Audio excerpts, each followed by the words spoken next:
skets die funksie x op x kwadraat plus 1. Die belangrikste dinge wat ons moet kry, of wat ons altyd kyk, is afsnitte, asymptotes en stasionêre punte.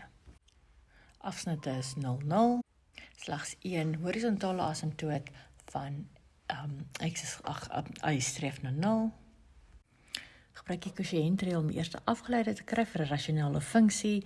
Stel die afgeleide gelyk aan 0, ons bereken dat wanneer die afgeleide 0 is, met ander woorde wanneer die gradiënt plat is, wanneer daar dus 'n draaipunt is x min 1 of 1, en dan kry ons die koördinate daarvoor. So daar is ons 2 koördinate, en soos ek dalk geteken het, dis waar daar 2 draaipunte gewees, en die rooi is die oorsprong waar daar 'n afsnit gaan wees.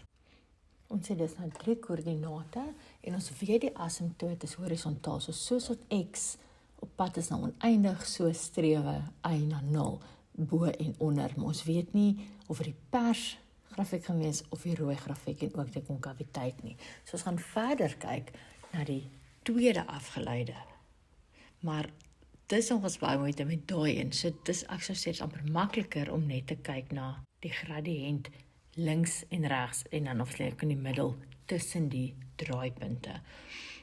So ons kyk vinnig, ons vervang 'n waarde links van min 1, tussen min 1 en 1, en regs van 1 in. Nou, jy kan sommer daar sien dat ons gaan nie die tweede afgeleide doen nie, want